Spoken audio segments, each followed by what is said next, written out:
This book contains up to 4 sides per cassette. Side 1, Valis, by Philip K. Dick. Copyright 1981 by Philip K. Dick. All rights reserved. Narrated by James D. Lotell. This book contains 241 pages on 7 sides. If you would like to skip over any remaining announcements or introductory material, place your cassette player in fast forward until a beep is heard. Stop at that point to hear the beginning of the book. Annotation. In the first of a trio of novels inspired by a mystical experience Dick had, the protagonist is a science fiction author named Philip. When his suicidal alter ego, Horselover Fat, encounters a higher being, and the event is eerily duplicated in a science fiction film entitled Valis, Vast Active Living Intelligence System, Philip visits the film's creators to investigate. Strong Language, 1981. From the book jacket.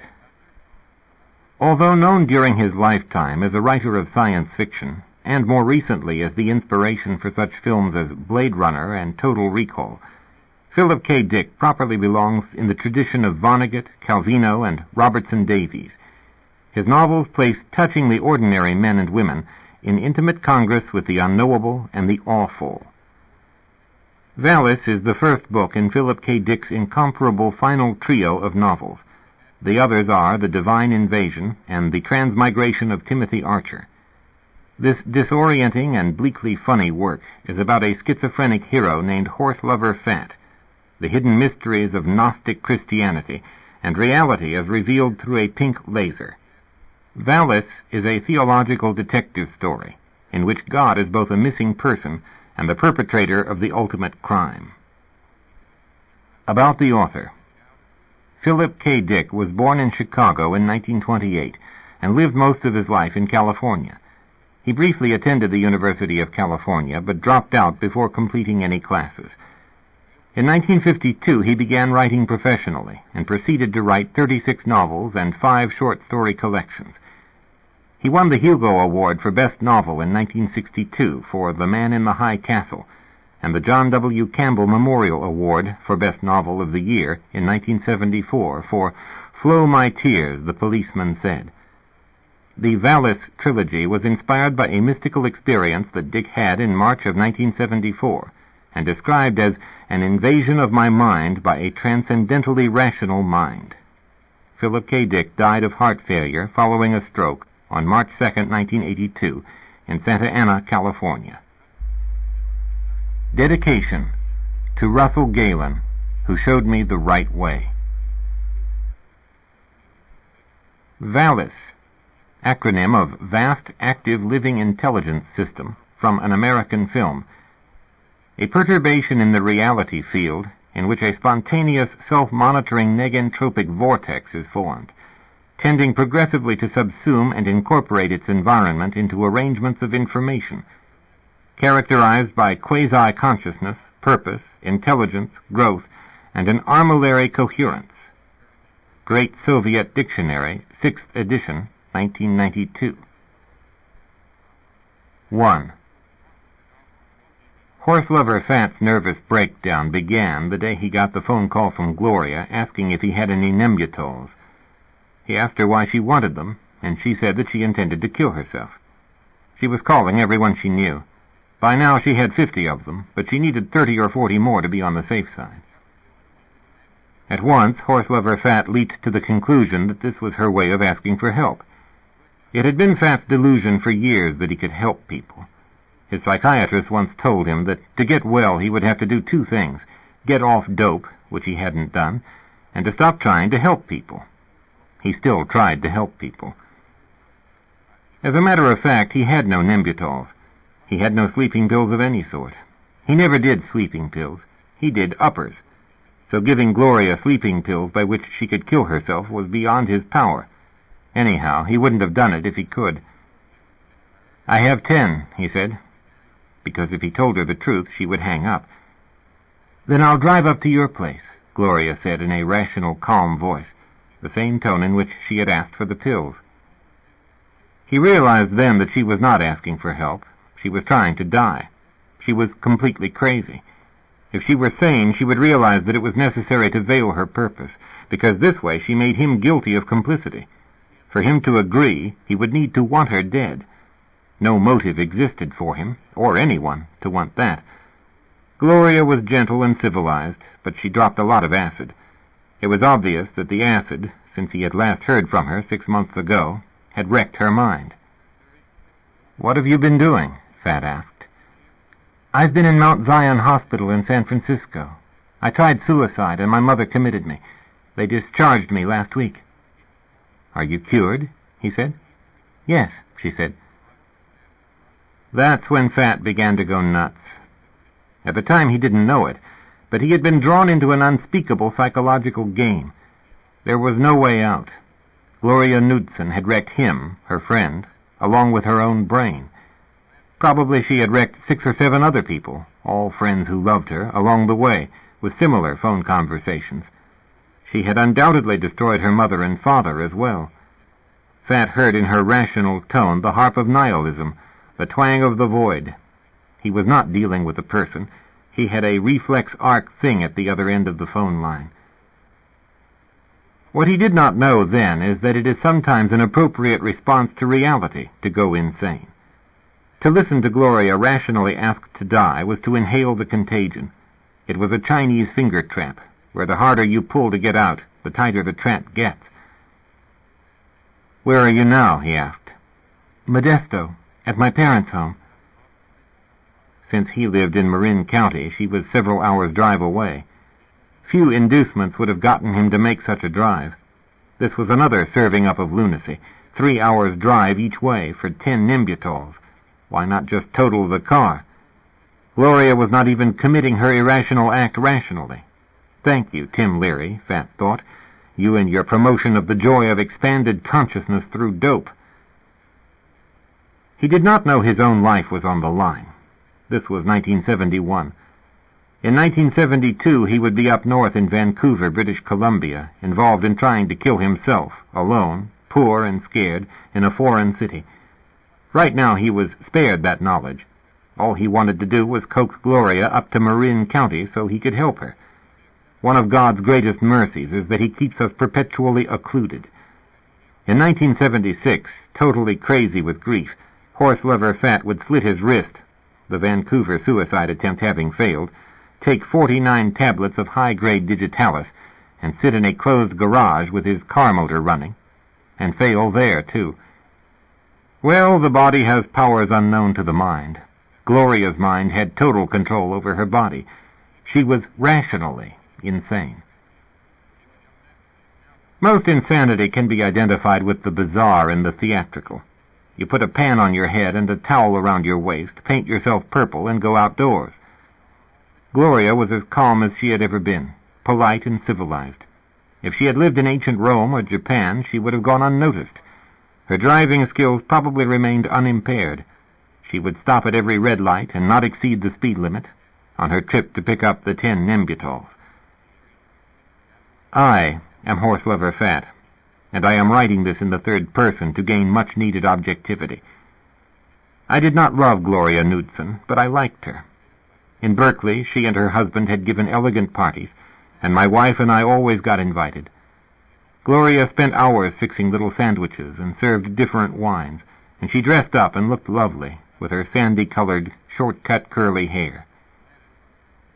Anyhow, Horselover Fat had no Nembutol to give her, and a week later Gloria threw herself out of a 10th-floor window of the Synanon building in Oakland, California, and smashed herself to bits on the pavement along MacArthur Boulevard, and Horselover Fat continued his insidious, long decline into misery and illness, the sort of chaos that astrophysicists say is the fate in store for the whole universe. Fat was ahead of his time, ahead of the universe. Eventually he forgot what event had started off his decline into entropy. God mercifully occludes us to the past as well as the future. For 2 months, after he learned of Gloria's suicide, he cried and watched TV and took more dope. His brain was going too, but he didn't know it. Infinite are the mercies of God. As a matter of fact, Fat had lost his own wife the year before to mental illness. It was like a plague. No one could discern how much was due to drugs. This time in America, 1960 to 1970, and this place, the Bay Area of Northern California, was totally fucked. I'm sorry to tell you this, but that's the truth. Fancy terms and ornate theories cannot cover this fact up. The authorities became as psychotic as those they hunted. They wanted to put all persons who were not clones of the establishment away. The authorities were filled with hate. Fat had seen police glower at him with the ferocity of dogs. The day they moved Angela Davis, the black Marxist, out of the Marin County Jail, the authorities dismantled the whole civic center. This was to baffle radicals who might intend trouble. The elevators got unwired, doors got relabeled with spurious information. The district attorney hid. Fat saw all this. He had gone to the Civic Center that day to return a library book. At the electronic hoop at the Civic Center entrance, 2 cops had ripped open the book and papers that Fat carried. He was perplexed. The whole day perplexed him. In the cafeteria, an armed cop watched everyone eat. Fat returned home by cab, afraid of his own car and wondering if he was nuts. He was, but so was everyone else. I am by profession a science fiction writer. I deal in fantasies. My life is a fantasy. Nonetheless, Gloria Knudsen lies in a box in Modesto, California. There's a photo of her funeral wreaths in my photo album. It's a color photo, so you can see how lovely the wreaths are. In the background, a VW is parked. I can be seen crawling into the VW in the midst of the service. I am not able to take any more. After the graveside service, Gloria's former husband Bob and I, and some tearful friend of his, and hers, had a late lunch at a fancy restaurant in Modesto near the cemetery. The waitress seated us in the rear because the 3 of us looked like hippies even though we had suits and ties on. We didn't give a shit. I don't remember what we talked about. The night before, Bob and I mean Bob and Horselover Fat, drove to Oakland to see the movie Patton. Just before the graveside service, Fat met Gloria's parents for the first time. Like their deceased daughter, they treated him with utmost civility. A number of Gloria's friends stood around the corny California ranch-style living room, recalling the person who linked them together. Naturally, Mrs. Knudsen wore too much makeup. Women always put on too much makeup when someone dies. Fat petted the dead girl's cat, Chairman Mao. He remembered the few days Gloria had spent with him upon her futile trip to his house for the Nembutol, which he did not have. She greeted the disclosure of his lie with aplomb, even a neutrality. When you are going to die, you do not care about small things. I took them, Fat had told her, lie upon lie. They decided to drive to the beach, the great ocean beach of the Point Reyes Peninsula. In Gloria's VW, with Gloria driving, it never entered his mind that she might on impulse wipe out him, herself, and the car, and an hour later sat together on the sand smoking dope. What Fat wanted to know most of all was why she intended to kill herself. Gloria had on many times washed jeans and a T-shirt with Mick Jagger's leering face across the front of it. Because the sand felt nice, she took off her shoes. Fat noticed that she had pink-painted toenails and that they were perfectly pedicured. To himself, he thought, she died as she lived. They stole my bank account, Gloria said. After a time, he realized, from her measured, lucidly stated narration, that no they existed. Gloria unfolded a panorama of total and relentless madness, lapidary in construction. She had filled in all the details with tools as precise as dental tools. No vacuum existed anywhere in her account. He could find no error, except, of course, for the premise, which was that everyone hated her, was out to get her, and she was worthless in every respect. As she talked, she began to disappear. He watched her go. It was amazing. Gloria, in her measured way, talked herself out of existence, word by word. It was rationality at the service of, well, he thought, at the service of non-being. Her mind had become one great expert eraser. All that really remained now was her husk, which is to say, her uninhabited corpse.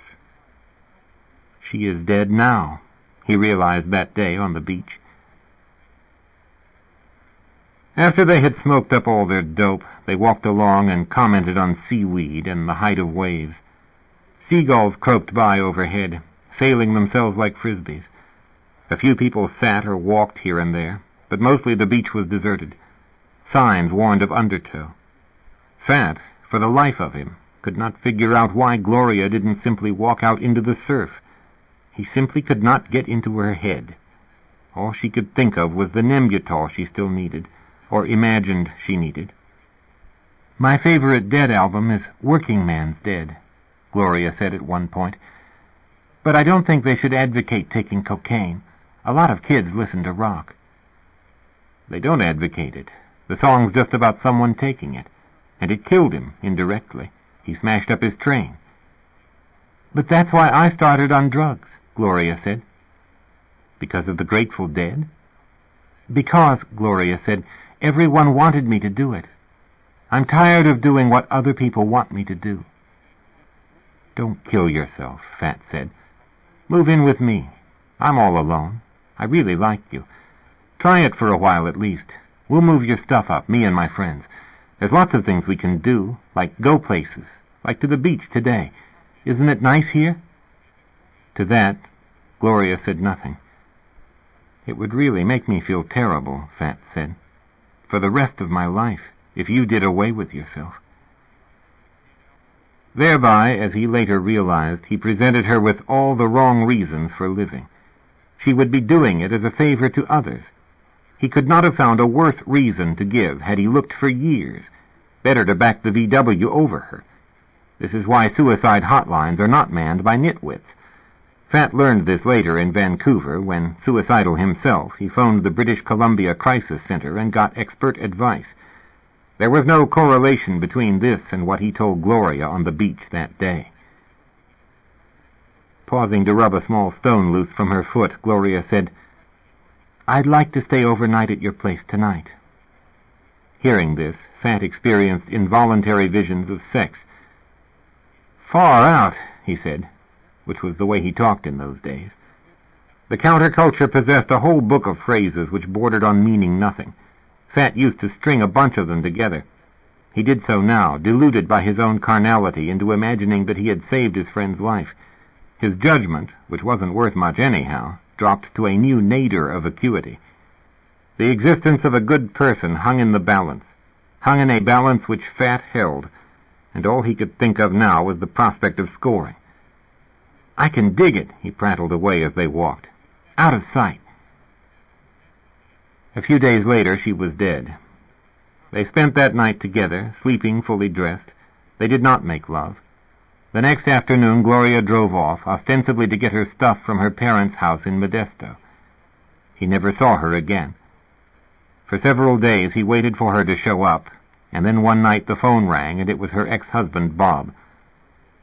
"Where are you right now?" Bob asked. The question bewildered him. He was at home, where his phone was, in the kitchen. Bob sounded calm. "I'm here," Fat said. "Gloria killed herself today," Bob said. I have a photo of Gloria holding Chairman Mao in her arms. Gloria is kneeling and smiling, and her eyes shine. Chairman Mao is trying to get down. To their left, part of a Christmas tree can be seen. On the back, Mrs. Knudsen has written in tidy letters, "How we made her feel gratitude for our love." I've never been able to fathom whether Mrs. Knudsen wrote that after Gloria's death or before. The Knudsens mailed me the photo mailed Horselover Fat the photo a month after Gloria's funeral. Fat had written asking for a photo of her. Initially he had asked Bob, who replied in a savage tone, "What do you want a picture of Gloria for?" To which Fat could give no answer. When Fat got me started writing this, he asked me why I thought Bob Langley got so mad at this request. I don't know. I don't care. Maybe Bob knew that Gloria and Fat had spent a night together, and he was jealous. Fat used to say Bob Langley was a schizoid. He claimed that Bob himself told him that. A schizoid lacks proper affect to go with his thinking. He's got what's called flattening of affect. A schizoid would see no reason not to tell you that about himself. On the other hand, Bob bent down after the graveside service and put a rose on Gloria's coffin. That was about when Fat had gone crawling off to the VW. Which reaction is more appropriate? Fat weeping in the parked car by himself, or the ex-husband bending down with the rose, saying nothing, showing nothing, but doing something? Fat contributed nothing to the funeral except a bundle of flowers which he had belatedly bought on the trip down to Modesto. He had given them to Mrs. Knudsen, who remarked that they were lovely. Bob had picked them out. After the funeral, at the fancy restaurant where the waitress had moved the three of them out of view, Fat asked Bob what Gloria had been doing at Synanon, since she was supposed to be getting her possessions together and driving back up to Marin County to live with him, he had thought. Carmina talked her into going to Synanon, Bob said. That was Mrs. Knudsen, because of her history of drug involvement. Timothy, the friend Fat didn't know, said, "They sure didn't help her very much." What had happened was that Gloria walked in the front door of Synanon, and they had gamed her right off. Someone, on purpose, had walked past her as she sat waiting to be interviewed and had remarked on how ugly she was. The next person to parade past her informed her that her hair looked like something a rat slept in. Gloria had always been sensitive about her curly hair. She wished it was long like all the other hair in the world. What the third Synanon member would have said was moot, because by then Gloria had gone upstairs to the 10th floor. "Is that how Synanon works?" Fat asked. Bob said, "It's a technique to break down the personality. It's a fascist therapy that makes the person totally outer-directed and dependent on the group. Then they can build up a new personality that isn't drug-oriented."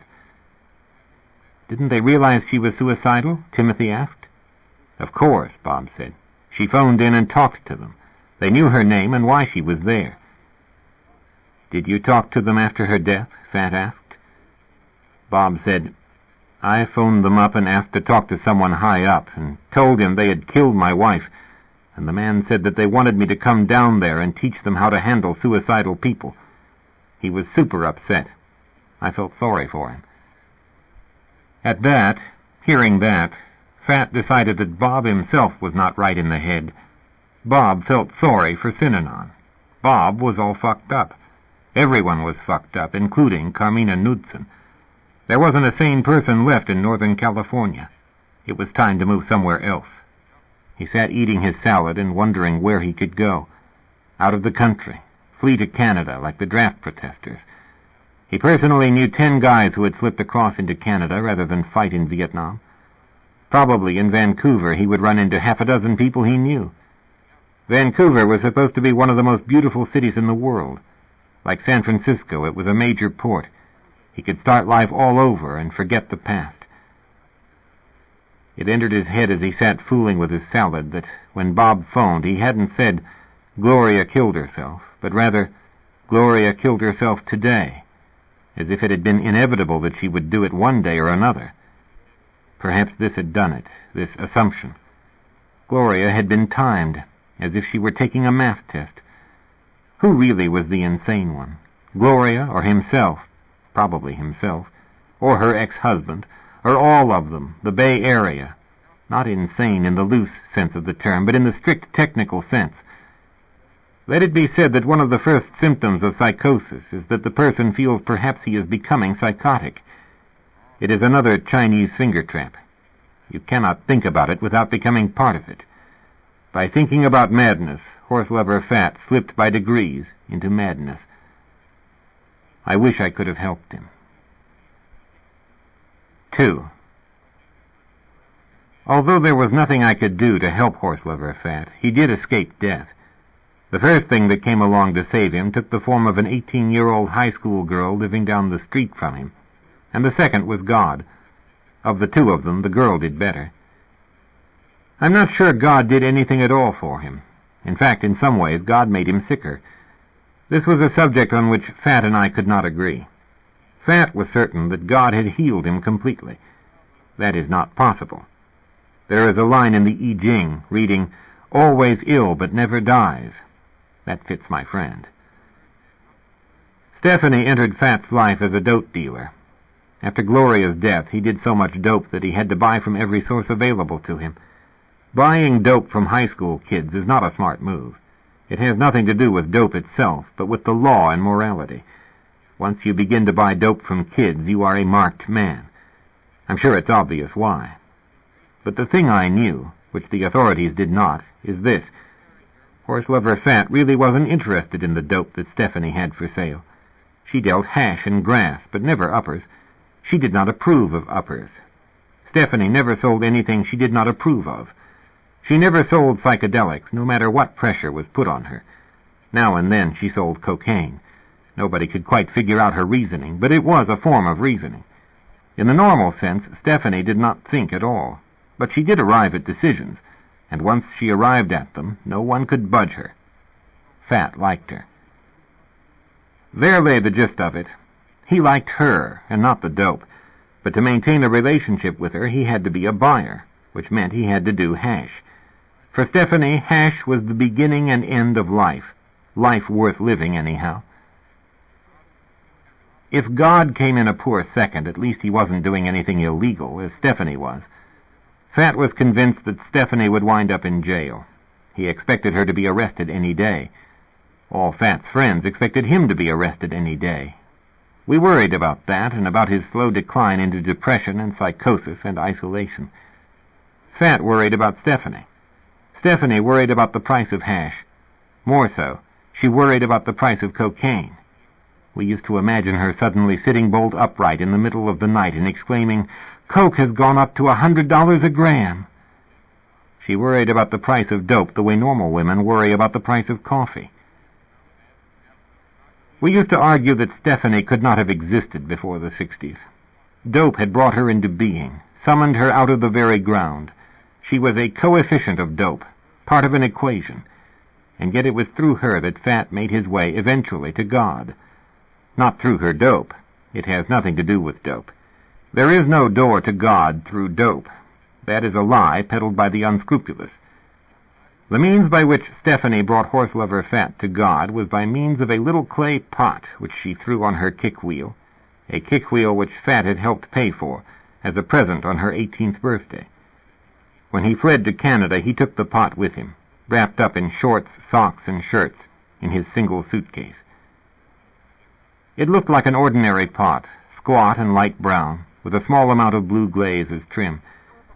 Stephanie was not an expert potter. This pot was one of the first she threw, at least outside of her ceramics class in high school. Naturally, one of her first pots would go to Fat. She and he had a close relationship. When he'd get upset, Stephanie would quiet him down by supercharging him with her hash pipe. The pot was unusual in one way, however. In it slumbered God. He slumbered in the pot for a long time, for almost too long. There is a theory among some religions that God intervenes at the 11th hour. Maybe that is so, I couldn't say. In Horselover Fat's case, God waited until 3 minutes before 12, and even then what he did was barely enough and virtually too late. You can't hold Stephanie responsible for that. She threw the pot, glazed it, and fired it as soon as she had the kick wheel. She did her best to help her friend Fat, who, like Gloria before him, was beginning to die. She helped her friend the way Fat had tried to help his friend, only Stephanie did a better job. But that was the difference between her and Fat. In a crisis, she knew what to do. Fat did not. Therefore, Fat is alive today, and Gloria is not. Fat had a better friend than Gloria had had. Perhaps he would have wanted it the other way around, but the option was not his. We do not serve up people to ourselves. The universe does. The universe makes certain decisions, and on the basis of these decisions, some people live and some people die. This is a harsh law, but every creature yields to it out of necessity. Fat got God, and Gloria Knudsen got death. It is unfair, and Fat would be the first person to say so. Give him credit for that. After he had encountered God, Fat developed a love for him which was not normal. It is not what is usually meant in saying that someone loves God. With Fat it was an actual hunger. And stranger still, he explained to us that God had injured him, and still he yearned for him, like a drunk yearns for booze. God, he told us, had fired a beam of pink light directly at him, at his head, his eyes. Fat had been temporarily blinded, and his head had ached for days. It was easy, he said, to describe the beam of pink light. It's exactly what you get as a phosphine afterimage when a flashbulb has gone off in your face. Fat was spiritually haunted by that color. Sometimes it showed up on a TV screen. He lived for that light, that one particular color. However, he could never really find it again. Nothing could generate that color for light but God. In other words, normal light did not contain that color. One time Fat studied a color chart, a chart of the visible spectrum. The color was absent. He had seen a color which no one can see.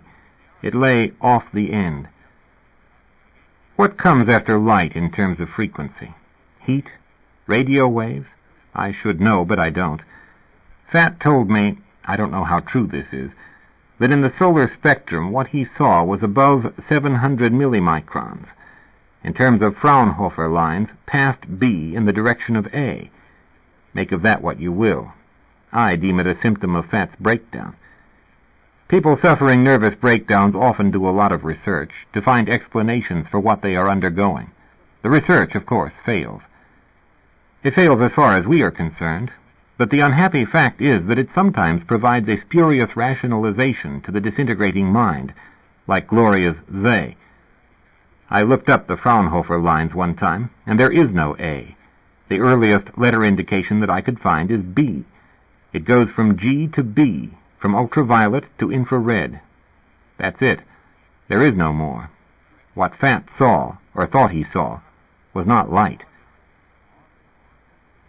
After he returned from Canada, after he got God, Fat and I spent a lot of time together, and in the course of our going out at night, a regular event with us, cruising for action, seeing what was happening, we one time were in the process of parking my car when all at once a spot of pink light showed up on my left arm. I knew what it was, although I had never seen such a thing before. Someone had turned a laser beam on us. That's a laser, I said to Fat, who had seen it too, since the spot was moving all around, onto telephone poles and the cement wall of the garage. Two teenagers stood at the far end of the street holding a square object between them. They built the goddamn thing, I said. The kids walked up to us, grinning. They had built it, they told us, from a kit. We told them how impressed we were, and they walked off to spook someone else. That color pink? I asked Fat.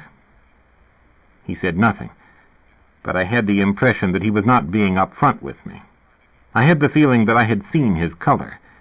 Why he would not say so, if such it was, I do not know. Maybe the notion spoiled a more elegant theory. The mentally disturbed do not employ the principle of scientific parsimony, the most simple theory to explain a given set of facts. They shoot for the Baroque. The cardinal point which Fat had made to us regarding his experience with the pink beam which had injured and blinded him was this. He claimed that instantly, as soon as the beam struck him, he knew things he had never known.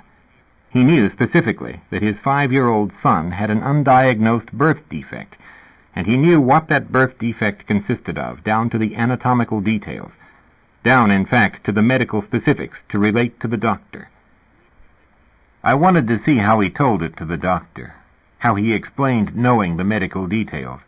His brain had trapped all the information the beam of pink light had nailed him with, but how would he account for it? Fat later developed a theory that the universe is made out of information. He started keeping a journal, had been, in fact, secretly doing so for some time, the furtive act of a deranged person. His encounter with God was all there on the pages, in his, Fat's, not God's, handwriting. The term journal is mine, not Fat's. His term was exegesis, a theological term meaning a piece of writing that explains or interprets a portion of Scripture. Fat believed that the information fired at him and progressively crammed into his head in successive waves had a holy origin, and hence should be regarded as a form of Scripture, even if it just applied to his son's undiagnosed right inguinal hernia, which had popped the hydrocele and gone down into the scrotal sac. This was the news Fat had for the doctor. The news turned out to be correct, as was confirmed when Fat's ex-wife took Christopher in to be examined. Surgery was scheduled for the next day, which is to say, as soon as possible. The surgeon cheerfully informed Fat and his ex-wife that Christopher's life had been in danger for years. He could have died during the night from a strangulated piece of his own gut. It was fortunate, the surgeon said, that they had found out about it.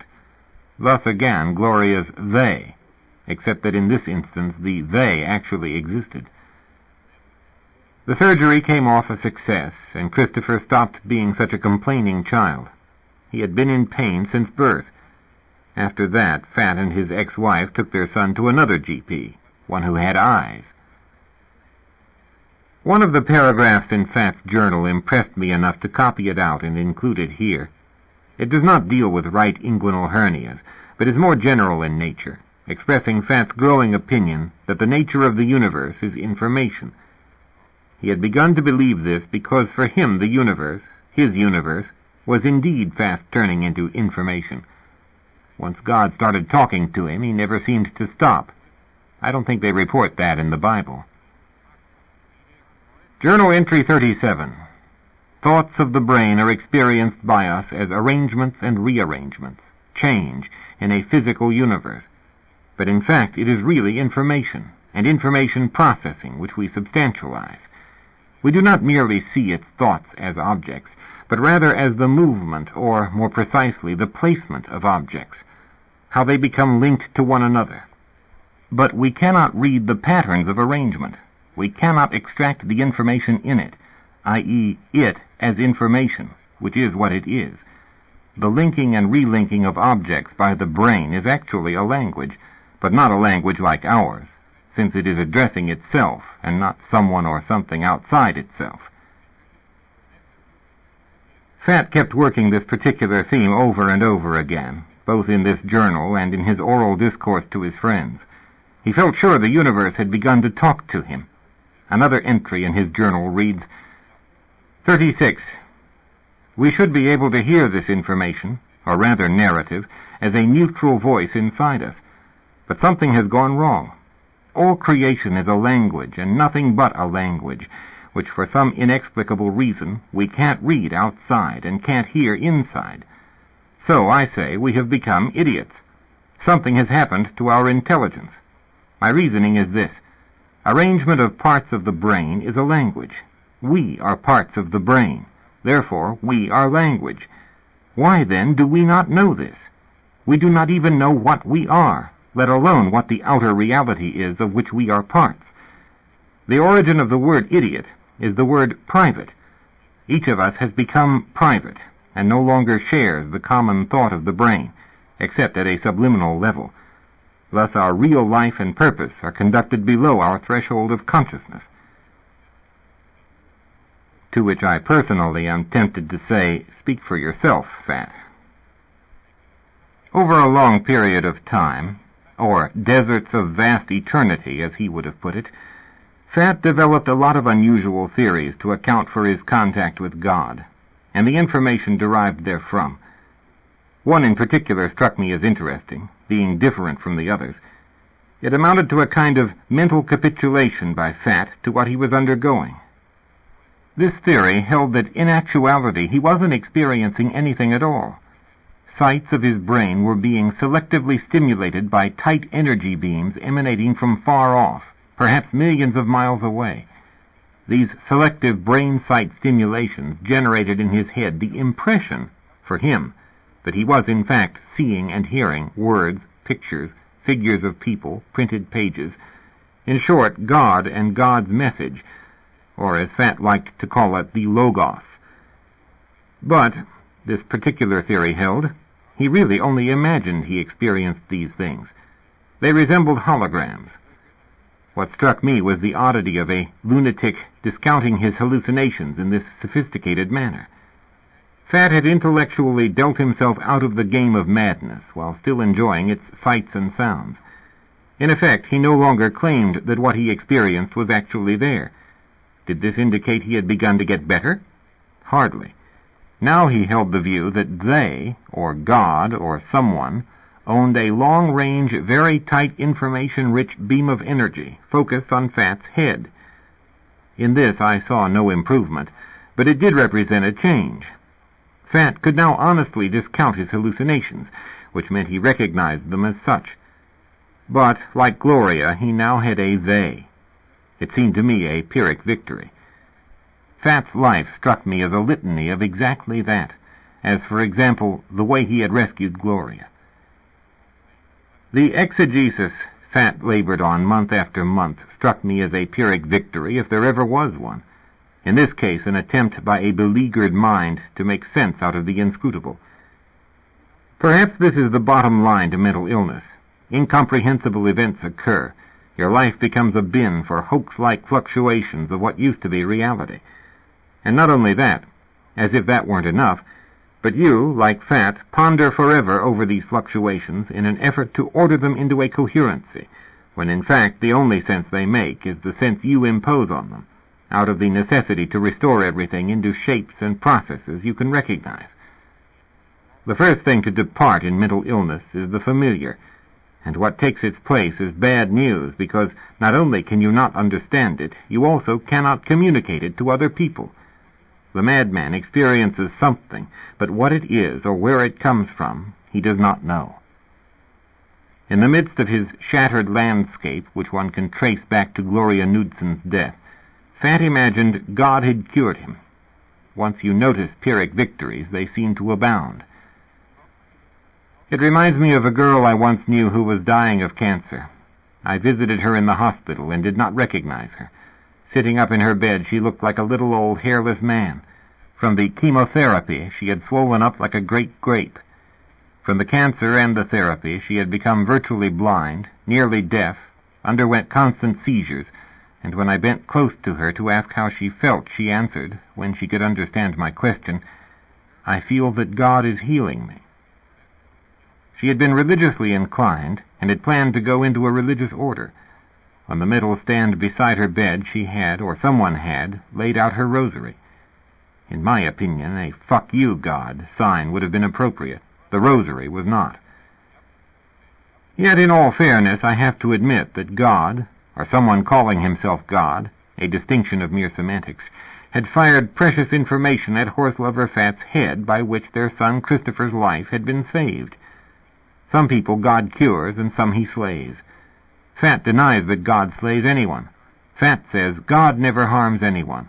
Illness, pain, and undeserved suffering arise not from God, but from elsewhere. To which I say, how did this elsewhere arise? Are there two gods? Or is part of the universe out from under God's control? Fat used to quote Plato. In Plato's cosmology, nous, or mind, is persuading Ananke, or blind necessity, or blind chance, according to some experts, into submission. Nous happened to come along, and to its surprise discovered blind chance, chaos, in other words, onto which nous imposes order, although how this persuading is done Plato nowhere says. According to Fat, my friend's cancer consisted of disorder not yet persuaded into sentient shape. Nous, or God, had not yet gotten around to her, to which I said, well, when he did get around to her, it was too late. Fat had no answer for that, at least in terms of oral rebuttal. Probably he sneaked off and wrote about it in his journal. He stayed up to 4 a.m. every night, scratching away in his journal. I suppose all the secrets of the universe lay in it, somewhere, amid the rubble. We enjoyed baiting Fat into theological disputation because he always got angry, taking the point of view that what we said on the topic mattered, that the topic itself mattered. By now he had become totally whacked out. We enjoyed introducing the discussion by way of some careless comment. Well, God gave me a ticket on the freeway today, or something like that. Ensnared, Fat would leap into action. We whiled away the time pleasantly in this fashion, torturing Fat in a benign way. After we left his place, we had the added satisfaction of knowing he was writing it all down in the journal. Of course, in the journal, his view always prevailed.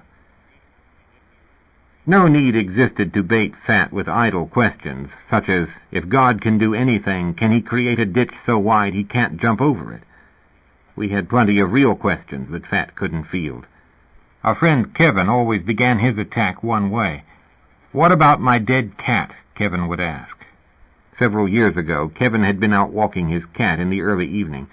Kevin, the fool, had not put the cat on a leash, and the cat had dashed into the street and right into the front wheel of a passing car. When he picked up the remains of the cat, it was still alive, breathing in bloody foam and staring at him in horror. Kevin liked to say, "On Judgment Day, when I'm brought up before the great judge, I'm going to say, 'Hold on a second,' and then I'm going to whip out my dead cat from inside my coat. 'How do you explain this?' I'm going to ask." By then, Kevin used to say, the cat would be as stiff as a frying pan. He would hold out the cat by its handle, its tail, and wait for a satisfactory answer. Fat said, "No answer would satisfy you." "No answer you could give," Kevin sneered. "Okay, so God saved your son's life. Why didn't he have my cat run out into the street 5 seconds later?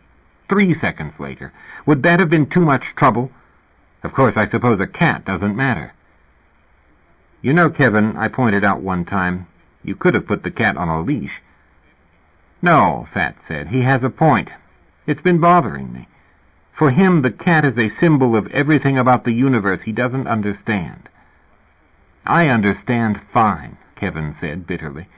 "I just think it's fucked. God is either powerless, stupid, or he doesn't give a shit. Or all three. He's evil, dumb, and weak. I think I'll start my own exegesis." "But God doesn't talk to you," I said. "You know who talks to horse?" Kevin said. "Who really talks to horse in the middle of the night? People from the planet Stupid. Horse, what's the wisdom of God called again? Saint what?" "Hagia Sophia," Horse said cautiously. Kevin said, "How do you say Hagia Stupid? Saint Stupid?" "Hagia Moron," Horse said. He always defended himself by giving in. Moron is a Greek word like Hagia. I came across it when I was looking up the spelling of oxymoron.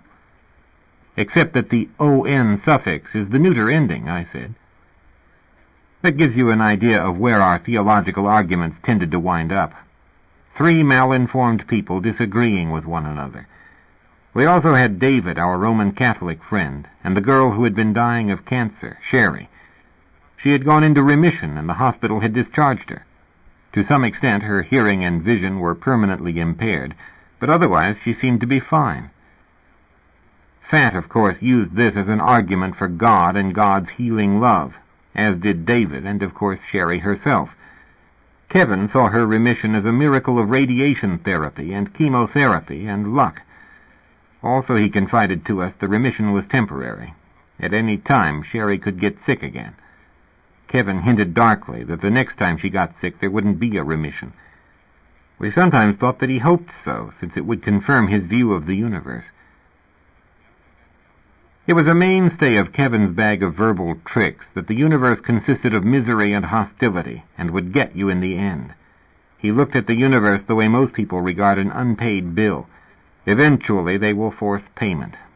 The universe reeled you out, let you flop and thrash, and then reeled you in. Kevin waited constantly for this to begin with him, with me, with David, and especially with Sherry. As to Horselover Fat, Kevin believed that the line hadn't been played out in years. Fat had long been in the part of the cycle where they reel you back in. He considered Fat not just potentially doomed, but doomed in fact.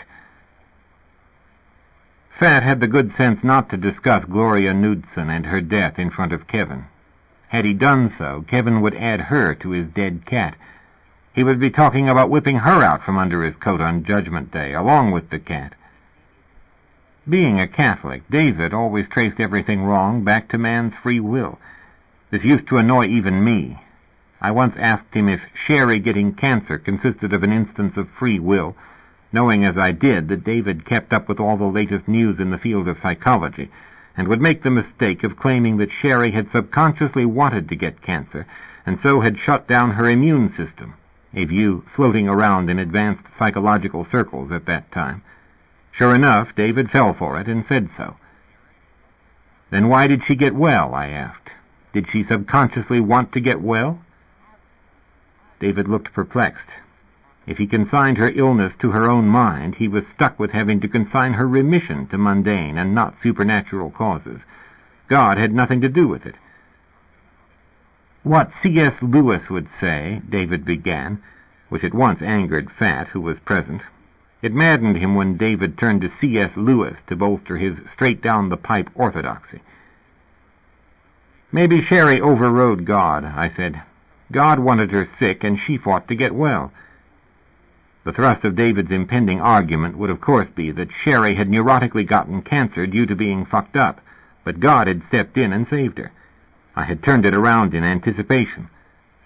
No, Fat said, it's the other way around, like when he cured me. Fortunately, Kevin was not present. He did not consider Fat cured, nor did anyone else, and anyway, God didn't do it. That is a logic which Freud attacks, by the way, the two-proposition self-canceling structure. Freud considered this structure a revelation of rationalization. Someone is accused of stealing a horse, to which he replies, I don't steal horses, and anyhow you have a crummy horse. If you ponder the reasoning in this, you can see the actual thought process behind it. The second statement does not reinforce the first. It only looks like it does.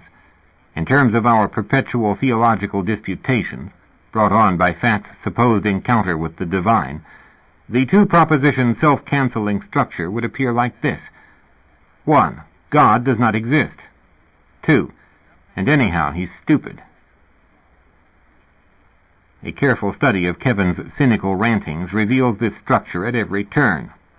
David continually quoted C.S. Lewis. Kevin contradicted himself logically in his zeal to defame God. Fat made obscure references to information fired into his head by a beam of pink light. Sherry, who had suffered dreadfully, wheezed out pious mummeries. I switched my position according to who I was talking to at the time. None of us had a grip on the situation, but we did have a lot of free time to waste in this fashion. By now, the epoch of drug-taking had ended, and everyone had begun casting about for a new obsession. For us, the new obsession, thanks to Fat, was theology. A favorite antique quotation of Fat's goes, And can I think the great Jehovah sleeps, like Shemash and such fabled deities? Ah, no, heaven heard my thoughts and wrote them down. It must be so. Fat doesn't like to quote the rest of it. 'Tis this that racks my brain, and pours into my breast 1,000 pangs that lash me into madness. It's from an aria by Handel. Fat and I used to listen to my Seraphim LP of Richard Lewis singing it, deeper and deeper still. Once I told Fat that another aria on the record described his mind perfectly. Which aria? Fat said guardedly. Total eclipse, I answered. Total eclipse, no sun, no moon, all dark amidst the blaze of noon. O glorious light, no cheering ray to glad my eyes with welcome day. Why, thus deprived, thy prime decree? Sun, moon, and stars are dark to me. To which Fat said, The opposite is true in my case. I am illuminated by holy light fired at me from another world. I see what no other man sees. He had a point there. 3. A question we had to learn to deal with during the dope decade was, how do you break the news to someone that his brains are fried? This issue had now passed over into Horselover Fat's theological world as a problem for us, his friends, to field.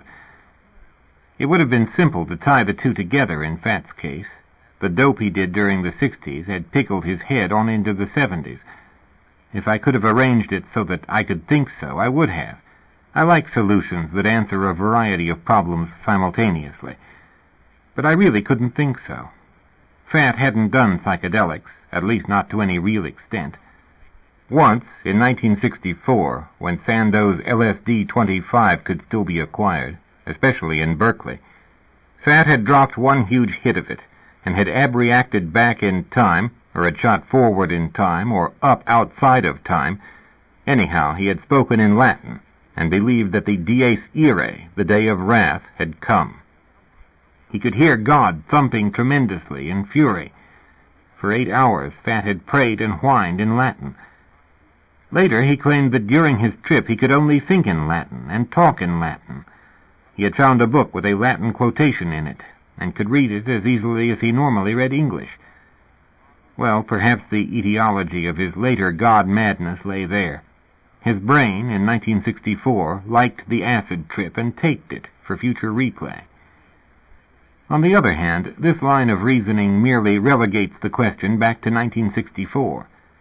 As far as I can determine, the ability to read, think, and speak in Latin is not normal for an acid trip.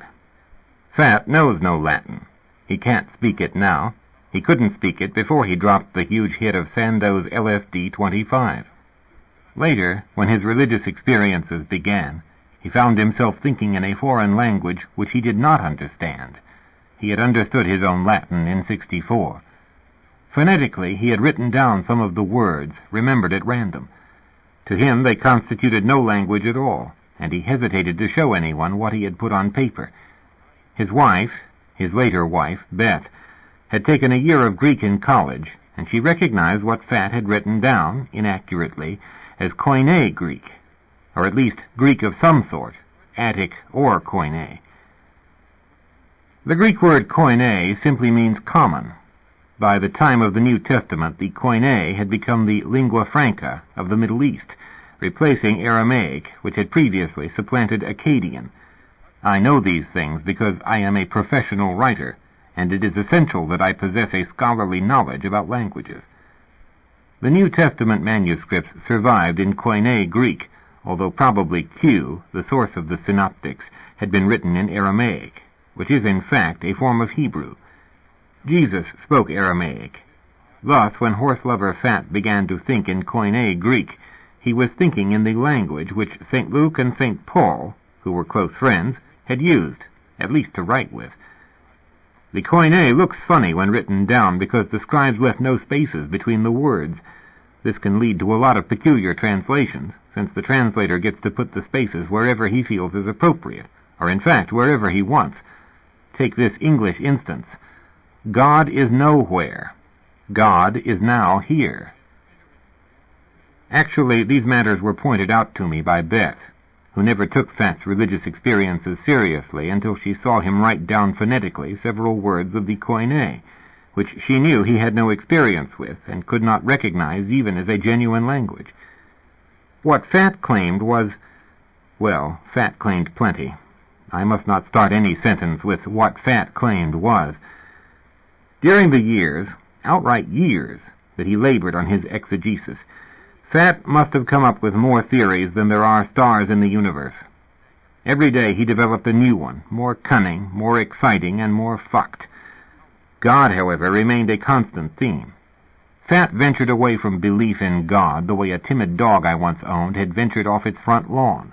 He, both of them, would go first one step, then another, then perhaps a third, and then turn tail and run frantically back to familiar territory. God, to Fat, constituted a territory which he had staked out. Unfortunately for him, following the initial experience, Fat could not find his way back to that territory. They ought to make it a binding clause that if you find God, you get to keep him. For Fat, finding God, if indeed he did find God, became ultimately a bummer, a constantly diminishing supply of joy, sinking lower and lower, like the contents of a bag of uppers. Who deals God? Fat knew that the churches couldn't help, although he did consult with one of David's priests. It didn't work. Nothing worked. Kevin suggested dope. Being involved with literature, I recommended he read the English 17th century minor metaphysical poets, such as Vaughan and Herbert. He knows he hath a home, but scarce knows where. He says it is so far that he hath quite forgot how to go there. Which is from Vaughan's poem, Man. As nearly as I could make out, Fat had devolved to the level of those poets, and had, for these times, become an anachronism. The universe has a habit of deleting anachronisms. I saw this coming for Fat if he didn't get his shit together. Of all the suggestions given to Fat, the one that seemed most promising came from Sherry, who still lingered on with us in a state of remission. What you should do, she told Fat during one of his darker hours, is get into studying the characteristics of the T-34. Fat asked what that was. It turned out that Sherry had read a book on Russian armor during World War II. The T-34 tank had been the Soviet Union's salvation, and thereby the salvation of all the Allied powers, and, by extension, Horselover Fat's, since without the T-34 he would be speaking not English or Latin or the Koine, but German. The T-34, Sherry explained, moved very rapidly. At Kursk they knocked out even Porsche Elephants. You have no idea what they did to the 4th Panzer Army. She then started drawing sketches of the situation at Kursk in 1943, giving figures. Fat and the rest of us were mystified.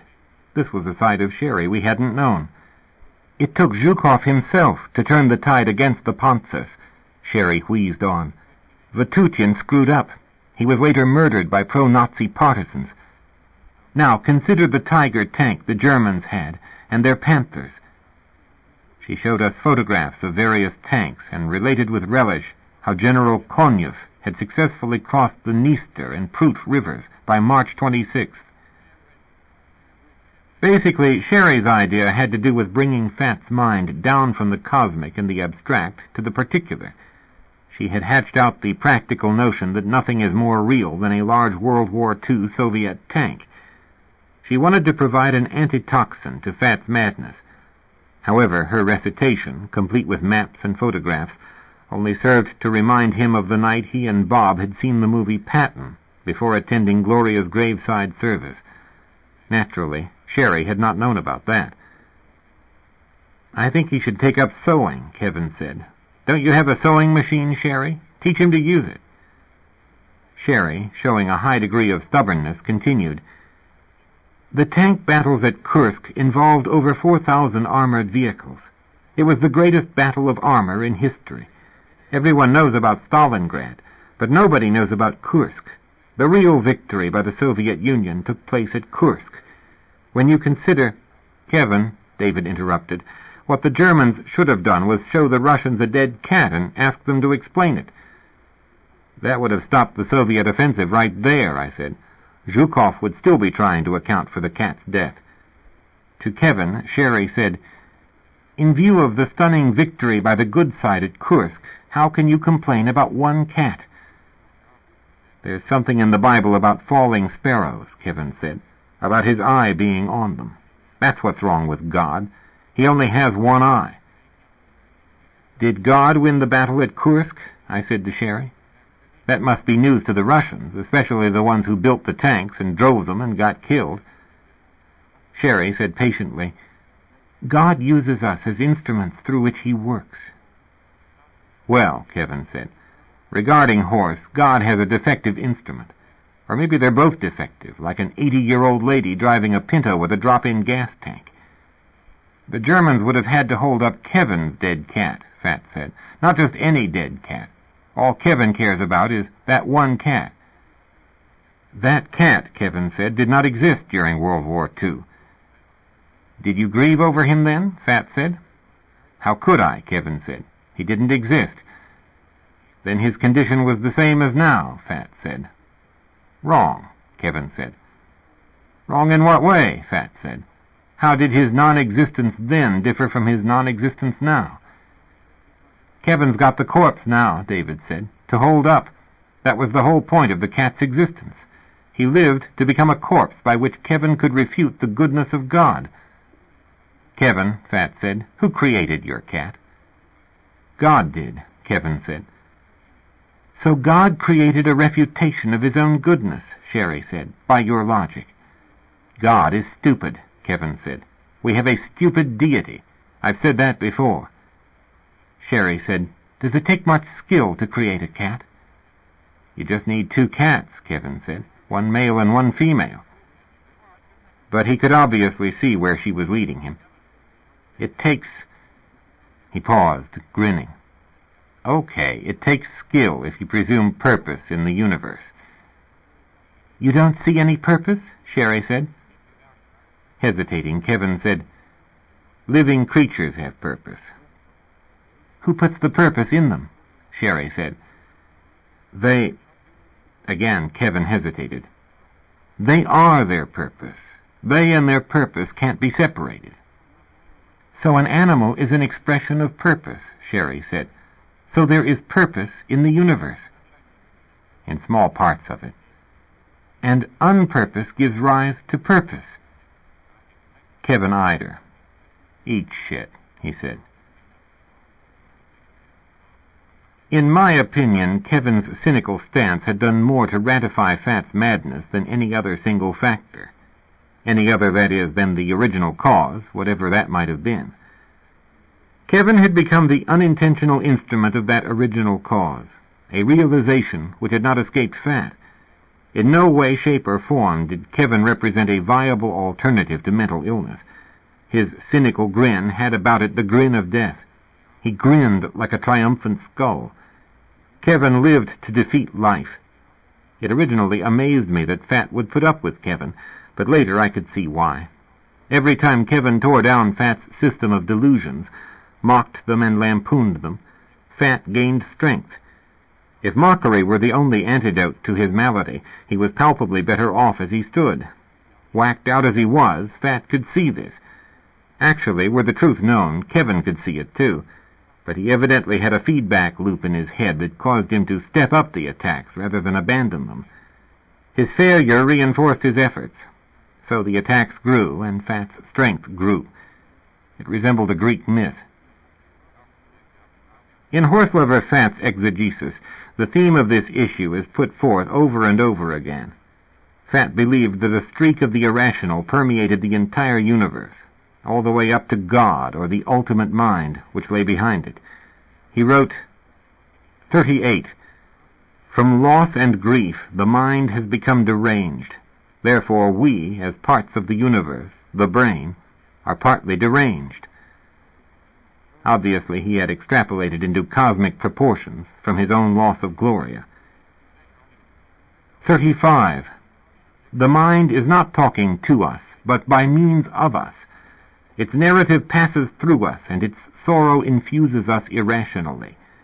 As Plato discerned, there is a streak of the irrational in the world soul. Entry 32 gives more on this. The changing information which we experience as world is an unfolding narrative. It tells about the death of a woman, italics mine. This woman, who died long ago, was one of the primordial twins. She was one half of the divine syzygy. The purpose of the narrative is the recollection of her and of her death. The mind does not wish to forget her. Thus the ratiocination of the brain consists of a permanent record of her existence, and, if read, will be understood this way. All the information processed by the brain, experienced by us as the arranging and rearranging of physical objects, is an attempt at this preservation of her. Stones and rocks and sticks and amoebae are traces of her. The record of her existence and passing is ordered onto the meanest level of reality by the suffering mind, which is now alone. If in reading this you cannot see that Fat is writing about himself, then you understand nothing. On the other hand, I am not denying that Fat was totally whacked out. He began to decline when Gloria phoned him, and he continued to decline forever and ever. Unlike Sherry and her cancer, Fat experienced no remission. Encountering God was not a remission, but probably it wasn't a worsening, despite Kevin's cynical views. You cannot say that an encounter with God is to mental illness what death is to cancer, the logical outcome of a deteriorating illness process. The technical term, theological technical term, not psychiatric, is theophany. A theophany consists of a self-disclosure by the divine. It does not consist of something the percipient does. It consists of something the divine, the God or gods, the high power, does. Moses did not create the burning bush. Elijah, on Mount Horeb, did not generate the low murmuring voice. How are we to distinguish a genuine theophany from a mere hallucination on the part of the percipient? If the voice tells him something he does not know and could not know, then perhaps we are dealing with the genuine thing, and not the spurious. Fat knew no Koine Greek. Does this prove anything? He did not know about his son's birth defect, at least not consciously. Perhaps he knew about the near-strangulated hernia unconsciously and simply did not want to face it. There exists, too, a mechanism by which he might have known the Koine. It has to do with phylogenic memory, the experience of which has been reported by Jung. He terms it the collective or racial unconscious. The ontogeny, that is, the individual, recapitulates the phylogeny, that is, the species. And since this is generally accepted, then maybe here lies a basis for Fat's mind serving up a language spoken 2,000 years ago. If there were phylogenic memories buried in the individual human mind, this is what you might expect to find. But Jung's concept is speculative. No one really has been able to verify it. If you grant the possibility of a divine entity, you cannot deny it the power of self-disclosure. Obviously, any entity or being worthy of the term God would possess, without effort, that ability. The real question, as I see it, is not why theophanies, but why aren't there more? The key concept to account for this is the idea of the Deus absconditus, the hidden, concealed, secret, or unknown God. For some reason, Jung regards this as a notorious idea. But if God exists, he must be a Deus absconditus, with the exception of his rare theophanies, or else he does not exist at all. The latter view makes more sense, except for the theophanies, rare though they be. All that is required is one absolutely verified theophany, and the latter view is voided. The vividness of the impression which a supposed theophany makes on the percipient is no proof of authenticity, nor really is group perception. As Spinoza supposed, the entire universe may be one theophany, but then again the universe may not exist at all, as the Buddhist idealists decided. Any given alleged theophany may be a fake, because anything may be a fake, from stamps to fossil skulls to black holes in space. That the entire universe, as we experience it, could be a forgery, is an idea best expressed by Heraclitus. Once you have taken his notion, or doubt, into your head, you are ready to deal with the issue of God. It is necessary to have understanding, nous, in order to be able to interpret the evidence of eyes and ears. The step from the obvious to the latent truth is like the translation of utterances in a language which is foreign to most men. Heraclitus, in Fragment 56, says that men, in regard to knowledge of perceptible things, are the victims of illusion much as Homer was. To reach the truth from the appearances, it is necessary to interpret, to guess the riddle. But though this seems to be within the capacity of men, it is something most men never do. Heraclitus is very vehement in his attacks on the foolishness of ordinary men, and of what passes for knowledge among them. They are compared to sleepers in private worlds of their own. Thus says Edward Hussey, lecturer in ancient philosophy at the University of Oxford, and a Fellow of All Souls College, in his book The Pre-Socratics, published by Charles Scribner's Sons, New York, 1972, pages 37 to 38. In all my reading, Horselover Fat has, never found anything more significant as an insight into the nature of reality. In Fragment 123, Heraclitus says, "The nature of things is in the habit of concealing itself." And in Fragment 54, he says, "Latent structure is master of obvious structure," to which Edward Hussey adds, "Consequently, he, Heraclitus, necessarily agreed that reality was to some extent hidden." So if reality is to some extent hidden, then what is meant by theophany? Because a theophany is an inbreaking of God, an inbreaking which amounts to an invasion of our world. And yet our world is only seeming. It is only obvious structure, which is under the mastery of unseen latent structure.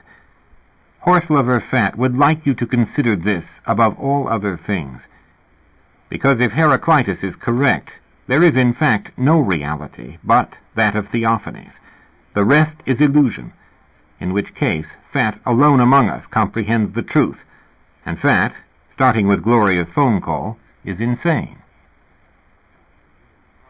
Insane people, psychologically defined, not legally defined, are not in touch with reality. Horselover Fat is insane, therefore he is not in touch with reality. Entry number 30 from his exegesis. The phenomenal world does not exist. It is a hypostasis of the information processed by the mind. 35. The mind is not talking to us, but by means of us. Its narrative passes through us, and its sorrow infuses us irrationally. As Plato discerned, there is a streak of the irrational in the world soul. In other words, the universe itself, and the mind behind it, is insane. Therefore, someone in touch with reality is, by definition, in touch with the insane, infused by the irrational. In essence, Fat monitored his own mind and found it defective. He then, by the use of that mind, monitored outer reality, that which is called the macrocosm. He found it defective as well. As the Hermetic philosophers stipulated, the macrocosm and the microcosm mirror each other faithfully. Fat, using a defective instrument, swept out a defective subject, and from this sweep got back the report that everything was wrong. And in addition, there was no way out. The interlocking between the defective instrument and the defective subject produced another perfect Chinese finger trap. Caught in his own maze, like Daedalus, who built the labyrinth for King Minos of Crete, and then fell into it and couldn't get out. Presumably Daedalus is still there, and so are we. The only difference between us and Horselover Fat is that Fat knows his situation, and we do not. Therefore, Fat is insane, and we are normal. They are compared to sleepers in private worlds of their own, as Hussey put it, and he would know. He is the foremost living authority on ancient Greek thought, with the possible exception of Francis Cornford. And it is Cornford who says that Plato believed that there was an element of the irrational in the world soul. Note, Plato's Cosmology, the Timaeus of Plato, Library of Liberal Arts, New York, 1937. End of note. There is no route out of the maze. The maze shifts as you move through it, because it is alive. Parsifal. I move only a little, yet already I seem to have gone far. Gurnamants. You see, my son, here time turns into space. The whole landscape becomes indistinct.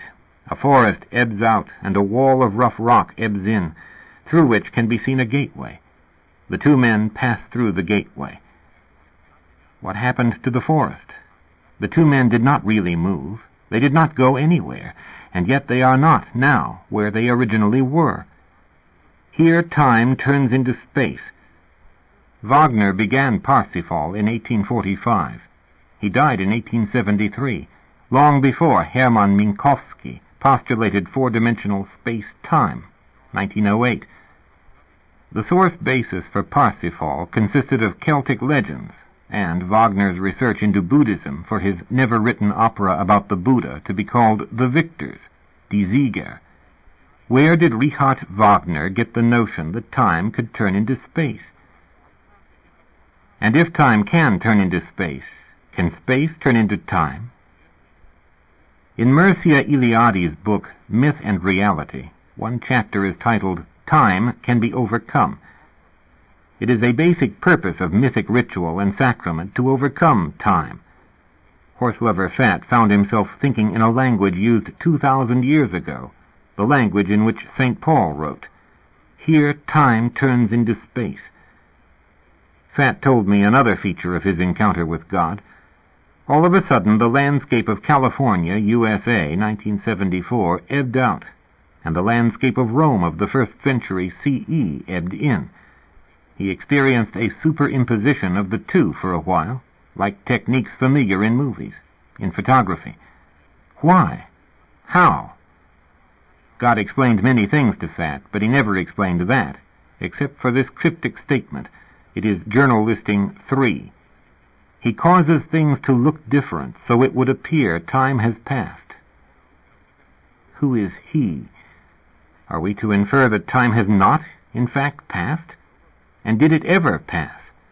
Was there once a real time, and for that matter a real world, and now there is counterfeit time and a counterfeit world, like a sort of bubble growing and looking different but actually static?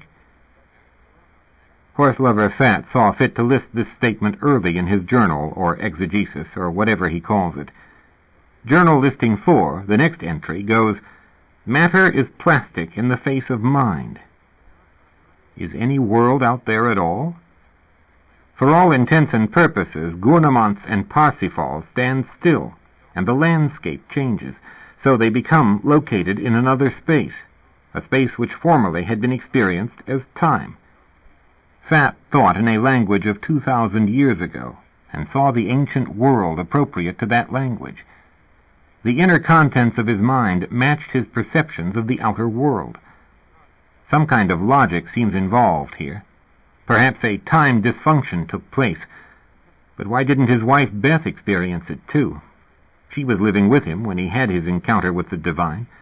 For her, nothing changed, except, as she told me, she heard strange popping sounds, like something overloaded, objects pushed to the point where they exploded, as if jammed with too much energy. Both Fat and his wife told me another aspect of those days, in March 1974. Their pet animals underwent a peculiar metamorphosis. The animals looked more intelligent and more peaceful. That is, until both animals died of massive malignant tumors. Both Fat and his wife told me one thing about their pets which has stuck in my mind ever since. During that time, the animals seemed to be trying to communicate with them, trying to use language. That cannot be written off as part of Fat's psychosis, that and the animal's death. The first thing that went wrong, according to Fat, had to do with the radio. Listening to it one night, he had not been able to sleep for a long time. He heard the radio saying hideous words, sentences which it could not be saying. Beth, being asleep, missed that, so that could have been Fat's mind breaking down. By then his psyche was disintegrating at a terrible velocity. Mental illness is not funny. 4. Following his spectacular suicide attempt with the pills, the razor-sharp blade, and the car engine, all this due to Beth taking their son Christopher and leaving him, Fat found himself locked up in the Orange County Mental Hospital. An armed cop had pushed him in a wheelchair from the cardiac intensive care ward through the underground corridor which connected with the psychiatric wing. Fat had never been locked up before. From the 49 tablets of digitalis, he had suffered several days of PAT arrhythmia, since his efforts had yielded maximum dig toxicity, listed on the scale as 3. Digitalis had been prescribed for him to counter an hereditary PAT arrhythmia, but nothing such as he experienced while dig toxic. It's ironic that an overdose of digitalis induces the very arrhythmia it is used to counteract. At one point, while Fat lay on his back gazing up at the cathode tube screen over his head, a straight line showed. His heart had stopped beating. He continued to watch, and finally the trace dot resumed its waveform. The mercies of God are infinite. So, in a weakened condition, he arrived under armed guard at the psychiatric lockup, where he soon found himself sitting in a corridor breathing vast amounts of cigarette smoke and shaking, both from fatigue and fear. That night he slept on a cot, 6 cots to a room, and discovered that his cot came equipped with leather manacles. The door had been propped open to the corridor so the psych techs could keep watch over the patients. Fat could see the commercial TV set, which remained on. Johnny Carson's guest turned out to be Sammy Davis, Jr. Fat lay watching, wondering how it felt to have one glass eye. At that point he had no insight into his situation. He understood that he had survived the dig toxicity. He understood that for all intents and purposes he was now under arrest for his suicide attempt. He had no idea what Beth had been doing during the time he lay in the cardiac intensive care ward. She had neither called nor come to visit him. Sherry had come first, then David. No one else knew. Fat particularly did not want Kevin to know, because Kevin would show up and be cynical at his, Fat's, expense, and he wasn't in any condition to receive cynicism, even if it were well meant. The chief cardiologist at the Orange County Medical Center had exhibited Fat to a whole group of student doctors from UC Irvine. OCMC was a teaching hospital. They all wanted to listen to a heart laboring under 49 tabs of high-grade digitalis. Also, he had lost blood from the slash on his left wrist. What had saved his life initially emanated from a defect in the choke of his car. The choke hadn't opened properly as the engine warmed, and finally the engine had stalled. Fat had made his way unsteadily back into the house and lain down on his bed to die. The next morning he woke up, still alive, and had begun to vomit up the digitalis. That was the second thing which saved him. The third thing came in the form of all the paramedics in the world removing the glass and aluminum sliding door at the rear of Fat's house. Fat had phoned his pharmacy somewhere along the line to get a refill on his Librium prescription. He had taken 30 Librium just before taking the digitalis. The pharmacist had contacted the paramedics. A lot can be said for the infinite mercies of God, but the smarts of a good pharmacist, when you get down to it, is worth more. After one night in the receiving ward of the psychiatric wing of the county medical hospital, Fat underwent his automatic evaluation. A whole host of well-dressed men and women confronted him. Each held a clipboard, and all of them scrutinized him intently. Fat put on the trappings of sanity as best he could. He did everything possible to convince them that he had regained his senses. As he spoke, he realized that nobody believed him. He could have delivered his monologue in Swahili with equal effect. All he managed to do was abase himself and thereby divest himself of his last remnant of dignity. He had stripped away his self-respect by his own earnest efforts. Another Chinese finger trap. "Fuck it," Fat said to himself finally, and ceased talking. "Go outside," one of the psych techs said, "and we'll let you know our decision." "I really have learned my lesson," Fat said as he rose and started out of the room. "Suicide represents the introjection of hostility which should better be directed outward at the person who has frustrated you." End of Side 1. To continue, turn the cassette over.